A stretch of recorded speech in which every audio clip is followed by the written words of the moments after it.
This show is brought to you by DF Studios Limited. Whether you're a business owner or entrepreneur, DF Studios will guide and assist you on the best ways to promote your brand digitally, in addition to creating visitor and customer generating content like blogs, social media posts, videos, and even podcasts like this one you're listening to right now. Visit dfstudiosltd.com or hit up info@dfstudiosltd.com for more info.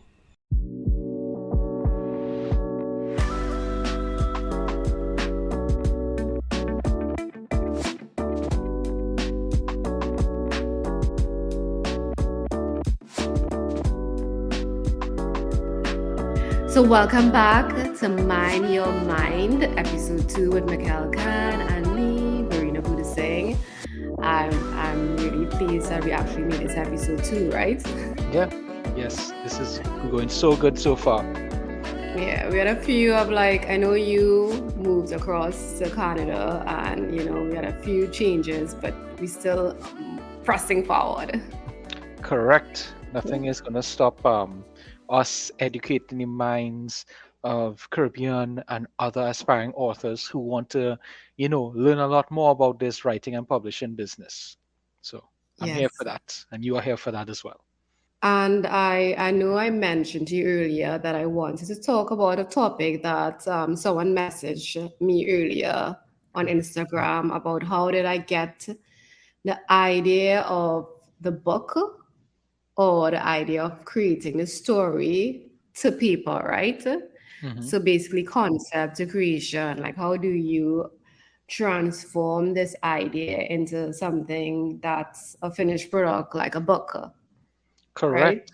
Yeah, Yeah. because many people know that they have an idea in their head, and they can see scenes that they want to put out there, and they know they have a great story to tell the world, but very few people actually get it out as a published story.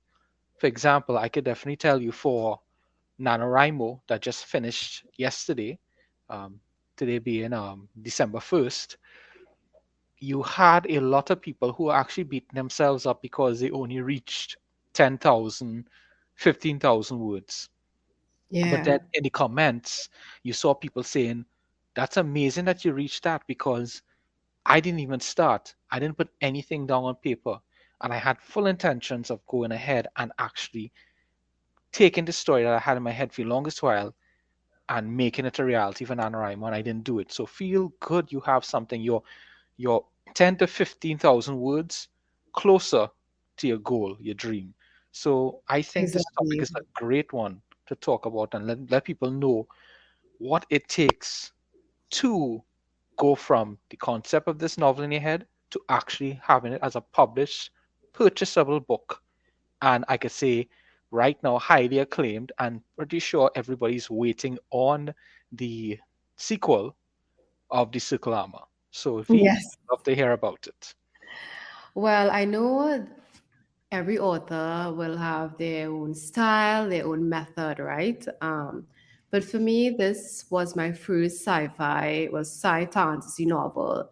So it was a learning curve for me, pretty much. So for me, I felt as if I had this story. It started with the protagonist, right? And I felt she had a story to share. I felt she had flaws. She was pretty much the typical underdog that went through her trials and tribulations. And I felt that she could be an example to the world to show, hey, despite my challenges, I made it. The typical underdog characteristics, and but I just felt her story was pretty much different. So for me, it first began with my protagonist, you know. So then I was like, okay, so what world? I knew from the get go that I wanted to use like a thriller and a sci fantasy kind of genre, right? And then I was like, okay, so what world am I going to put this character in?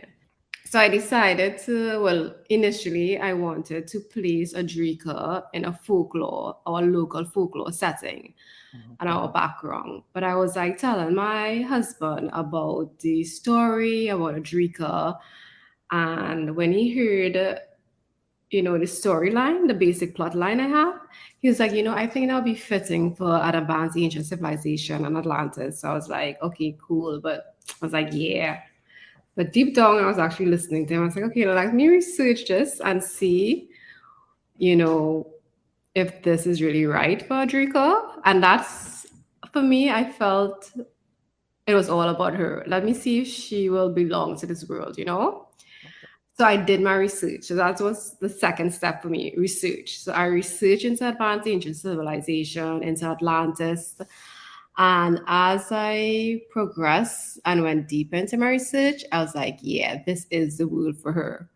I was really intrigued. I took like about 2 to 3 months, and I gained a lot of knowledge about these advanced ancient civilization, about Atlantis and ancient alien conspiracy theories, all that. I was like, wow. And as I progressed and as I gathered my data about advanced ancient civilization, it actually triggered ideas and plot scenes for me for Adrika. So that's also an important aspect of doing your research, right? And I'm sure that must have happened to you as well, right? Of course. Yes. Of course. Yeah. So when it came to my story, I actually usually had characters in situations where I wanted to have a moral at the end of it, whether it be a good moral or bad moral, good things happen to bad people or vice versa, like that. Um, and sometimes I would pick a scene or scenario that I thought could be fitting to one, something I like, and two, what I think readers would like. And to an extent, three, also what I think would look picturesque in a movie, because they both come from movie backgrounds, right?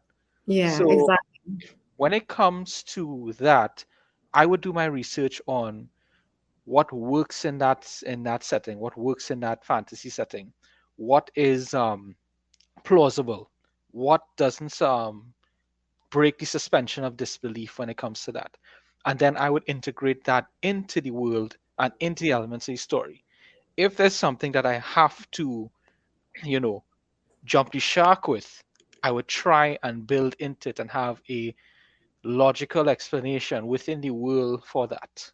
So, quick question I actually have for you, V. When Yeah. it came to your story, um, and your husband had suggested Atlantic, Atlantis background, Atlantis, yeah. right? Um, was it that your story could have worked in any other scenario, and you decided that this was the best one based on what he suggested as well as what you found out? Yes, that's a very good question. Actually, I think her story would have, yes, I think I could have like mend it and, adapt her story to fit any genre actually, and any world building atmosphere. Um but I must admit I felt as if when I was doing the research for advanced ancient civilization and the ancient alien conspiracy theories, it really drew me in, and I felt as if I'm really connected to it because I was really always intrigued, and I'm a history major. So it was sort of like an alternative history if you think about it. And I think that triggered that desire to learn more and that curiosity, and that is what kept me in that world. But Adrika's story could have been very much, adapted to a different world building atmosphere, whether it be folklore or whether it be even like a romance drama, I think too. But I really meant it to fit like what was natural for me, like what was flowing for me, what was easier for me.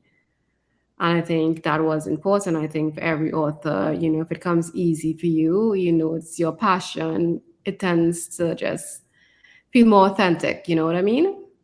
Yeah. Correct. Correct. So when you finally found your setting, where how did you then go from, okay, so this is the setting, these are the characters, these are scenarios, to putting pen to paper after those 2 to 3 months of research? I think that's where a lot of people get stuck, because a lot of people Yes. get stuck in world building where they they will build very deep down, um, especially for a first story. They like to think that they need to throw everything in, which I think is a mistake, Mm-hmm. because you can keep it surface level, because and you could have things planned for the next set of stories you have in mind, because then that allows you to build upon your world as people journey or traverse through it while when they're reading it. If you Yes. were to info dump the entire thing, you can, one, lose your audience, and two, probably never get around to doing the story. So when did you decide info dumping was over? Well, not even info dumping, That world building was was over. that Two, was very challenging. That was very, very challenging as a first time author, especially with sci fantasy. And I remember having this conversation with you, and you were like, you're taking pretty long. Is you actually hinted to me, look, V, you actually spending a lot of time, you know, gathering your information, because it went on from 3 months to like 6 months, you remember? And you were like, you're still into this world building mhm, aspect of your novel. And I think you seem pretty good. I think you can move on. I remember you saying that it is something to be very aware of. And once you are aware of it, you will be able to tell yourself, okay, this is enough. And I think once you told me that, like, I think you spend a lot of time, that was my trigger. You actually made me aware of it, and I was like, yeah, man, that's true. I'm really taking too long on this start, this world building. And I felt as confidence too, because I had so much data, because I categorize everything based on economic, political, aspect, religious. Um, but so I had this chunk of information, and I felt as if, okay, how am I going to like organize this, be systematic, and like how am I going to pull from it to like add it, very creatively in the novel, or to a story that doesn't sound too explicit or like you're over explaining, you know what I mean? And then my editor, the first editor I had, well, no, sorry, not the editor, the artist, the graphic artist, he mentioned to me about World Anvil. And he said a lot of gamers use this to help organize their world building aspect. So I was like, okay. So I did some research again, and I thought I was fitting for me. So because it was new to me, I felt I needed something systematic as World Anvil to help me kind of streamline everything and really categorize mhm. each, you know, my information into each topic. So that's when World Anvil pretty much helped me categorize my work into social aspects, economical, political, religious. It even went really deep into like historical and background, and like what's your currency. It really got to very fine That's details, and nice. that was beneficial for someone like me who had such a chunk of information. I was like, oh, I'm going to use all this, how I'm going to draw, pull. But now I feel as if I spent a lot of time building my foundation. It's really easy for me to just pull, but I felt it was necessary for me to spend that time into it and that much effort categorizing it, organizing everything. And maybe that was all part of the learning process and the learning curve of shifting, from writing storybook for kids into sci fantasy. So World Anvil helped me. I use Excel spreadsheets, and I also use timelines. The first answer I had, he mentioned timelines. Mhm. So using that timeline really helped me organize my scenes, my history, just to ensure that nothing was left out, and to maintain a consistent flow throughout the novel. Cool. So I use those three tools, you can say. Word Anvil, I used Excel, my timeline, and I also I also use like family charts, family trees Hmm. to structure the different families in the book. And there was also a point where I started like sketching my characters because I had three main protagonists, and Right. each chapter was written through a protagonist's perception with their point of view, right? Hmm. And so that was a bit challenging to shift. So I actually just used simple pen and paper for that. This is what I'm going to do for Drika. This is how Drika's tone will sound. This is a backstory. So it goes to show like sometimes you just need to, try different methods and find what's fitting and right for you.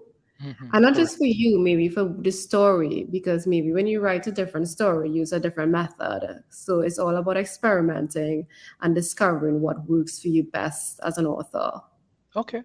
So Yeah. I just wanted to ask a question about the timelines. Mm. Is it that you're creating timelines within, like, say, Excel, or you're just creating it in a Word document, or was it some specific tool you're using to create those timelines? And how did you Yes. find that helped you when you were actually going into the writing or the plotting of the book?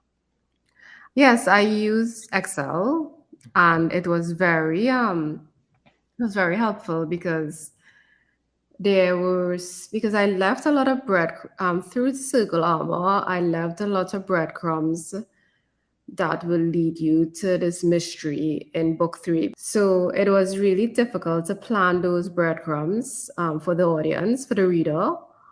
Um, so the timeline helped me significantly with placing these breadcrumbs because I was like, okay, this is where, okay, in scene 11, protagonist chapter, I mentioned him falling into the ocean.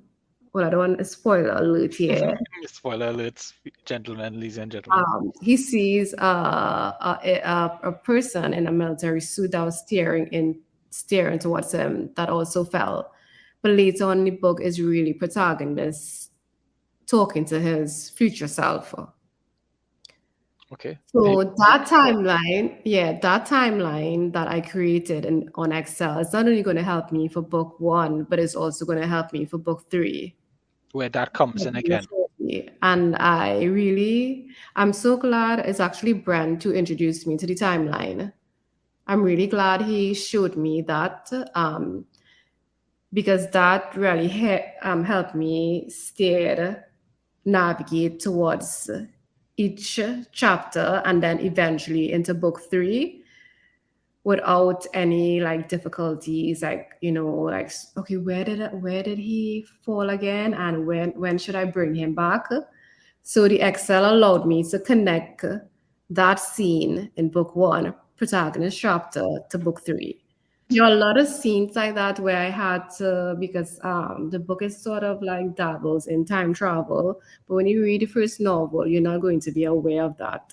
Yes, I could see that being very important because not having a timeline, like a structured timeline like that, I actually started writing book three, which I was suggested to write a prequel for that particular book, which became book one in the Yeah. series that people know now.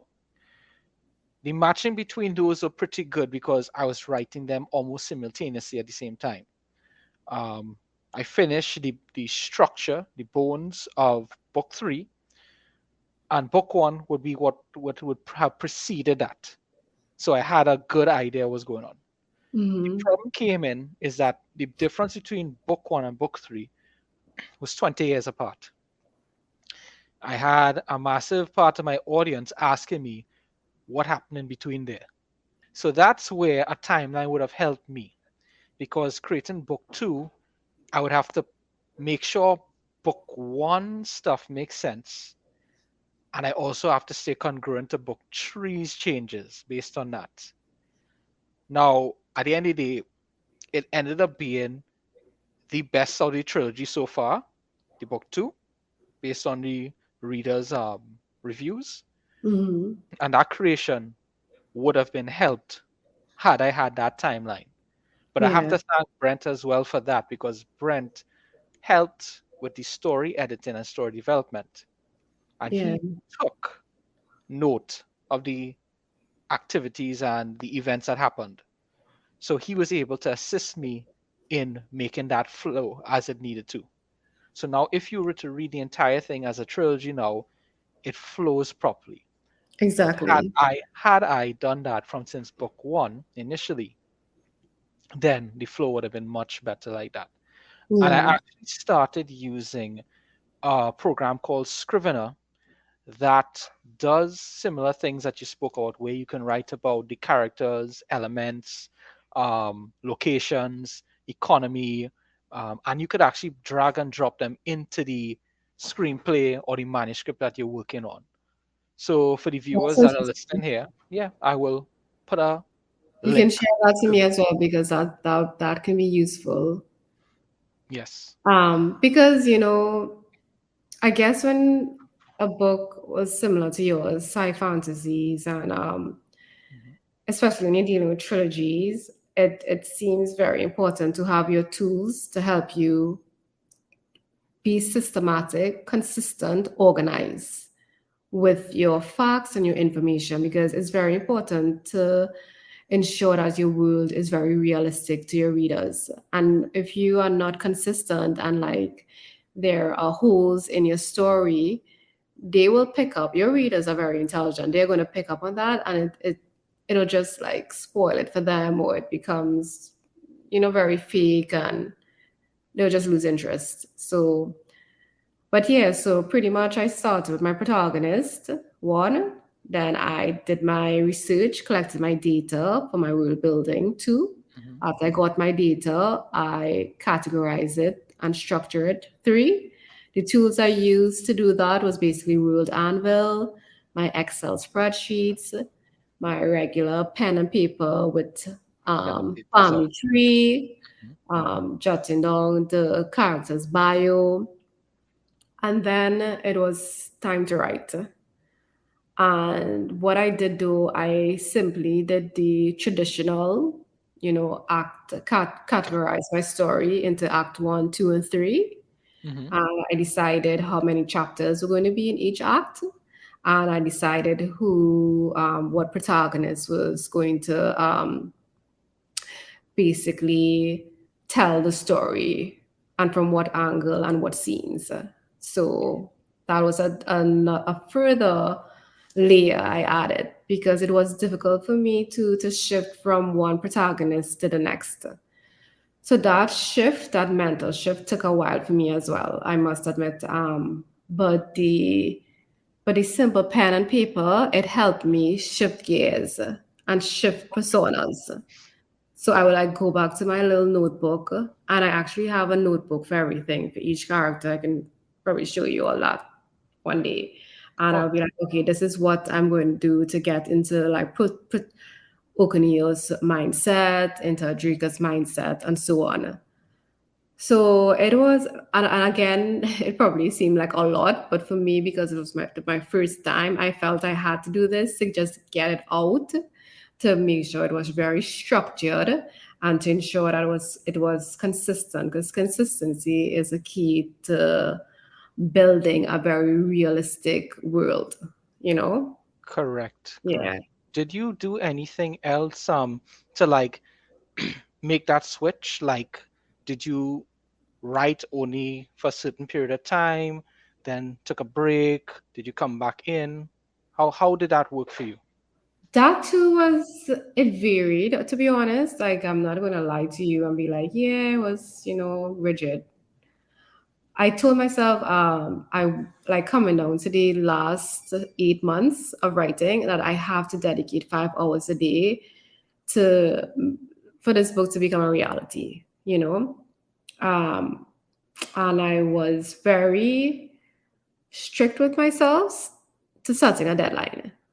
And then I said, okay, I'm going to write 5 hours a day, even if I do 2 hours this morning, 2 hours in the afternoon, 2 hours midnight, whatever it may be. There was some days when I could pretty much write 5 hours, But then life comes, life happens. I'm a mom, I help my husband with his business.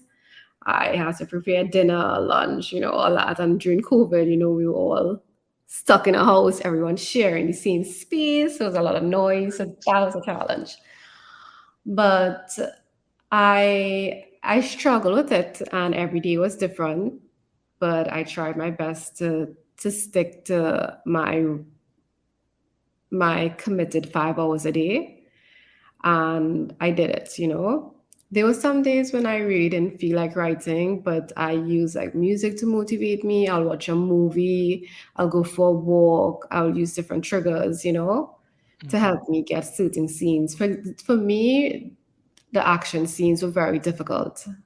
I actually did a lot of research, went to the University of YouTube Yeah, yeah. Always a good place to check for stuff. to help me a lot to write my scenes. But nothing seemed to help. I felt like I would write my action scene and it sounds so boring. I was like, Hmm. I don't even want to read this shit.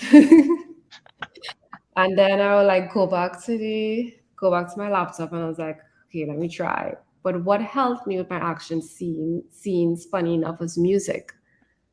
So Correct.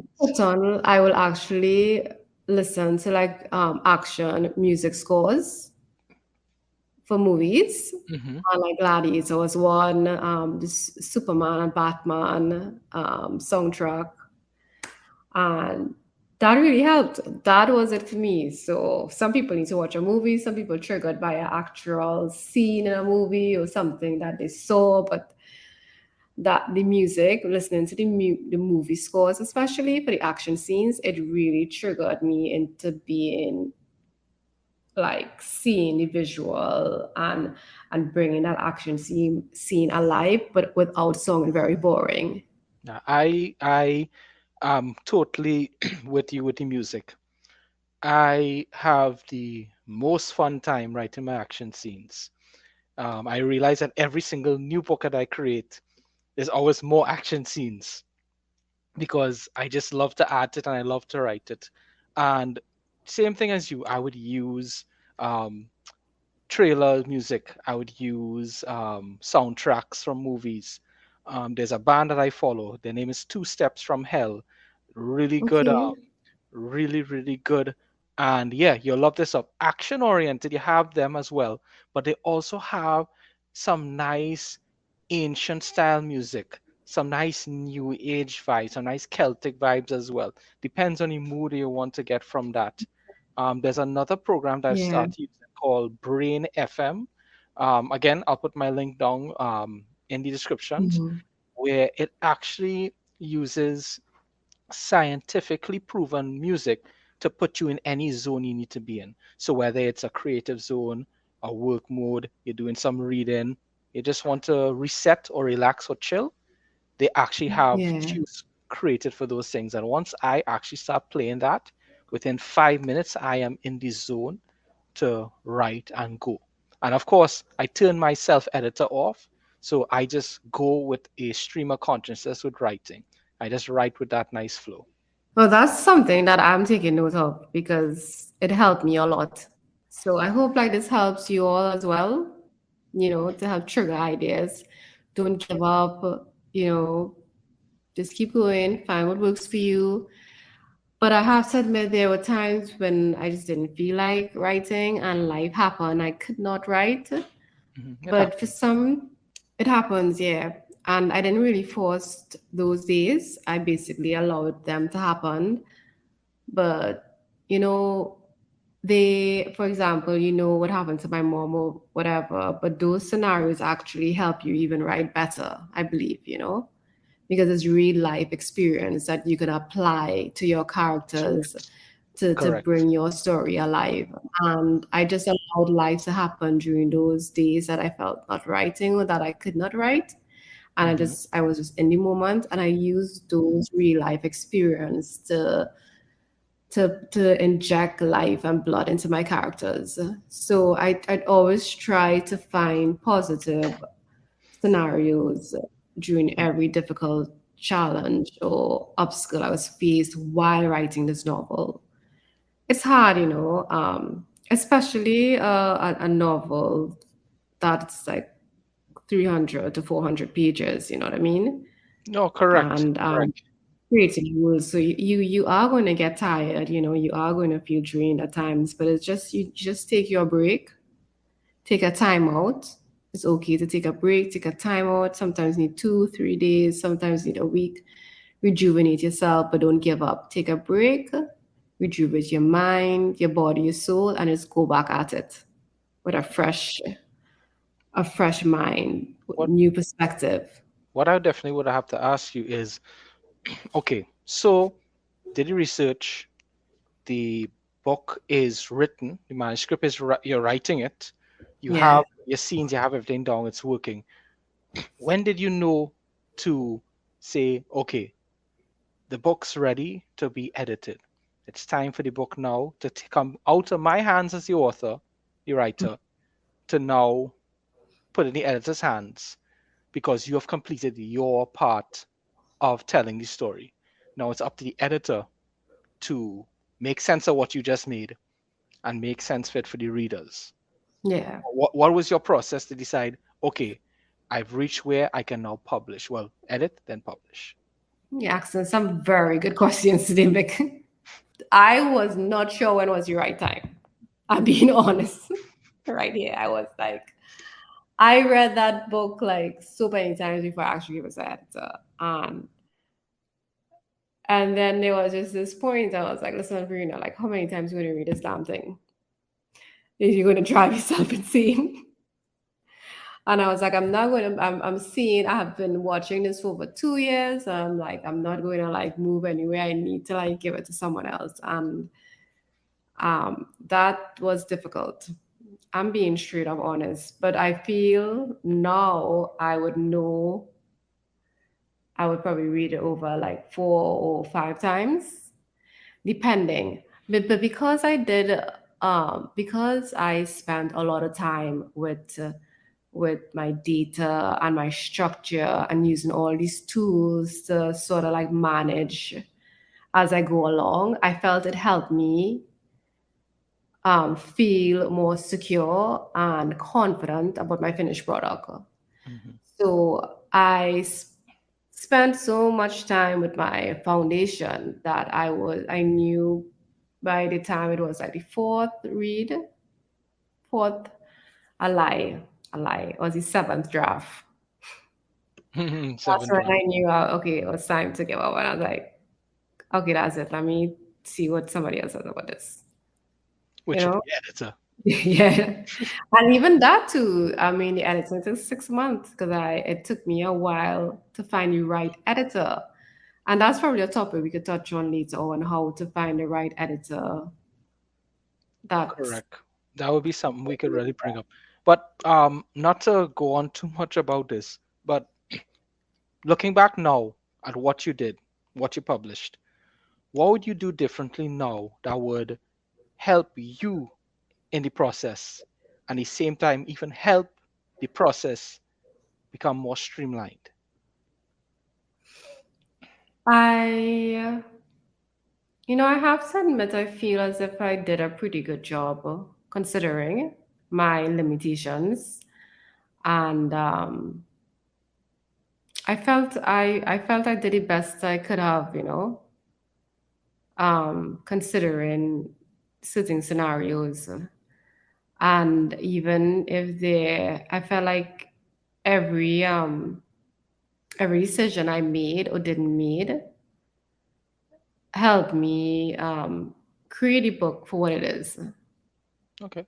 So I was really I must admit I have like I because I doubted myself a lot and my lack of confidence, which is really weird, probably ironic, but because of my lack of confidence, um, you know, bringing this story into the world, I was like, "Oh, should I do this book or should I, or what am I doing? Like, why am I pretending I'm an author? Like, how could I, like, what the hell am I doing thinking I could write a sci fantasy novel?" Because of that thought, Mhm. I felt I put so much effort trying for it to be perfect and like doing so much research. I felt in some weird way it helped me prepare and manage my manage my time, manage my data, manage my organization and structure a lot better because I did a lot of research with everything.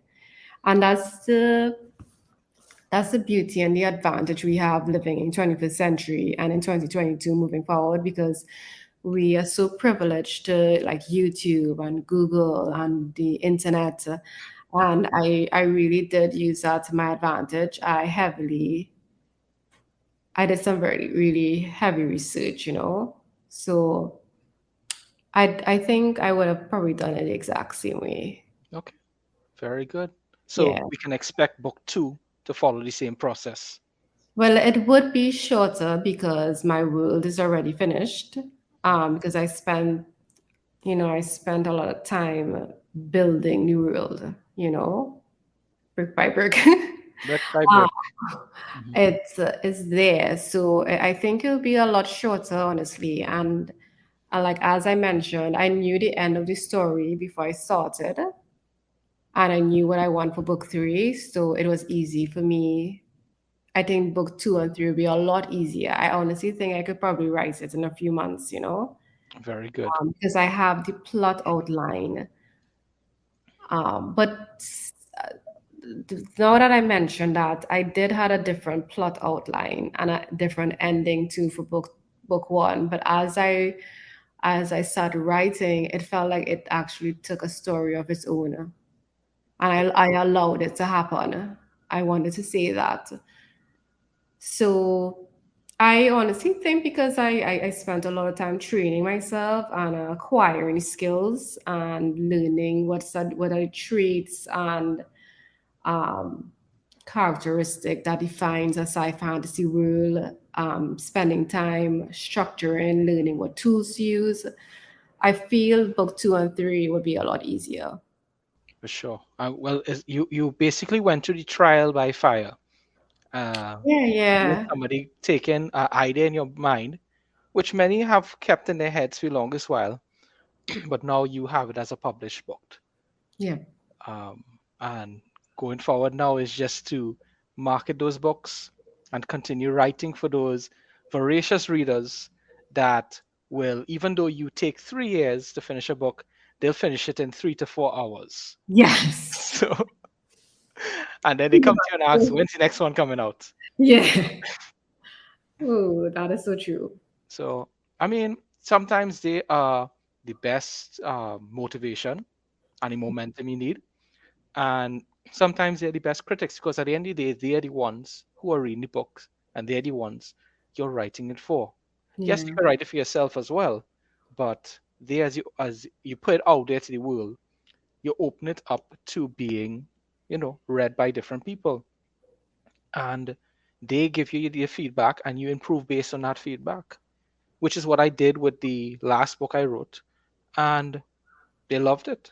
So now it's just to continue that going forward. That's how I see it. In fact, that is how I see improvement. Continuously put it out there to your readers, let them see it, even if it is a chapter, a short story, even if it is a scene. You're just taking one scene and actually working that and building off of that. If you're not ready to do a full book yet, start small with that.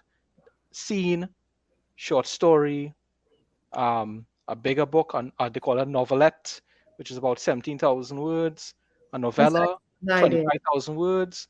You go up to a novel, or put a collection of short stories together, and you make your novel out of that. Yeah. Your readers will appreciate any experience that you create for them, so it doesn't have to be broad spectrum, not unless you want to do it.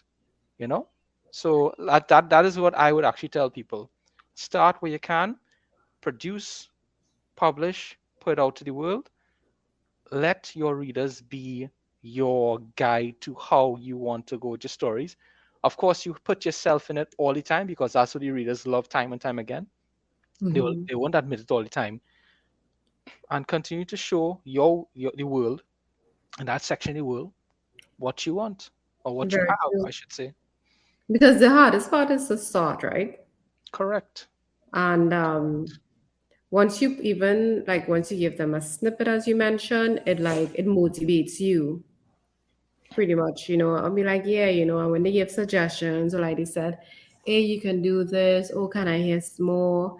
And actually, I sort of did that with my Instagram post while I was writing.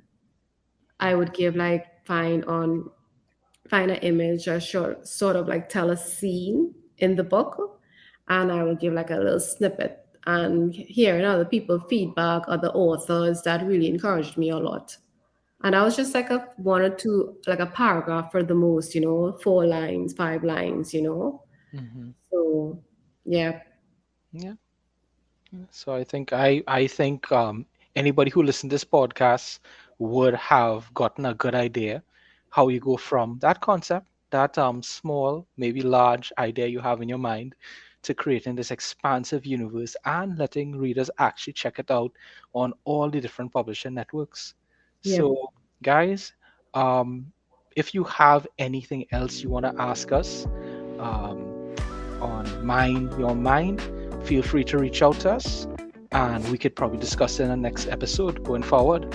V, Yeah. you have any final thoughts you want to share with the listeners? I know. I think pretty much I mentioned what were the stages of my concept to creation, and yeah, if you all would like to know anything else, feel free to comment, leave a message, email us. We would love to hear your feedback and what else you would like to learn about. Yeah. Exactly. All right, guys. Well, this is the second episode of Mind Your Mind. We look forward to hearing from you guys and, of course, making even more episodes for you. Yes. So Take care. bye. Bye.